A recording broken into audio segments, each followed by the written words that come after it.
नमस्कार। आप सुन रहे हैं मुझे यानी कि गौरी को।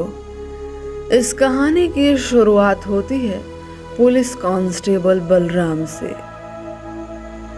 जो उत्तर प्रदेश के जिला गाजीपुर में अपनी नौकरी कर रहे थे। कांस्टेबल बलराम को पुलिस में शामिल हुए अभी सिर्फ 2 साल हुए थे। बलराम बहुत ही कर्मठशील और ईमानदार सिपाही था। वहीं अपने काम को बहुत ही ईमानदारी और लगन से करता था। जिस थाने में कांस्टेबल बलराम तैनात थे, उस थाने का इंचार्ज इंस्पेक्टर रतनपाल था, जो कि बहुत ही गुस्सैल और घमंडी स्वभाव के व्यक्ति थे। बिना किसी गलत बात के ही वह अपने से छोटे कर्मचारियों को डांटा करते थे और तो और गाली भी दिया करते थे। अपने ऊंचे पद का इंस्पेक्टर रतनपाल को बहुत ही घमंड था। अब उनके साथ काम करने वाले सभी कांस्टेबल उनकी हरकतों से बहुत परेशान रहा करते थे, मगर सीनियर होने के नाते कुछ बोल नहीं पाते। एक दिन इंस्पेक्टर रतनपाल जब सुबह सुबह थाने पर आए तो कांस्टेबल बलराम अपने काम में व्यस्त होने के कारण खड़े नहीं हो पाए। यह देखकर इंस्पेक्टर साहब का गुस्सा 7वें आसमान पर पहुंच गया। उन्होंने बलराम को बहुत भला बुरा कहा और बलराम को तुच्छ श्रेणी का बोलकर इंस्पेक्टर साहब चले गए। यह बात बलराम के मन में बहुत गहरा चोट कर गई।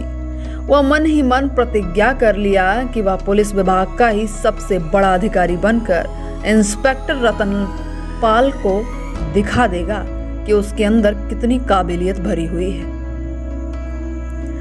2 साल बाद ड्यूटी के साथ साथ जमकर पढ़ाई करने के बाद बलराम ने राज्य सिविल सेवा परीक्षा को पास कर लिया और अपर पुलिस अधीक्षक के पद पर उसी गाजीपुर जिले में तैनात हुआ।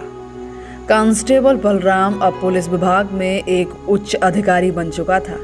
एक दिन बलराम उसी थाने पर गया जहां पर वह कांस्टेबल था, तब ड्यूटी करता था। इंस्पेक्टर रतनपाल बलराम को देखते ही दंग रह गए, लेकिन बलराम की तुलना में छोटे अधिकारी होने के नाते इंस्पेक्टर साहब खड़े होकर बलराम को सैल्यूट मारे और अपनी कुर्सी पर बैठाकर खुद किनारे खड़े हो गए। इंस्पेक्टर रतनपाल का सारा घमंड चूर चूर हो गया। एक साधारण लड़का बलराम, जो कुछ दिनों पहले इंस्पेक्टर साहब को सैल्यूट मारता था, और आज ऐसा दिन आ गया कि उसी लड़के को इंस्पेक्टर साहब खुद सैल्यूट मार रहे हैं। दोस्तों, ये कहानी हमें कुछ सिखाती है। क्या सिखाती है ये कहानी? कि हमें किसी भी पद के लिए घमंड नहीं करना चाहिए।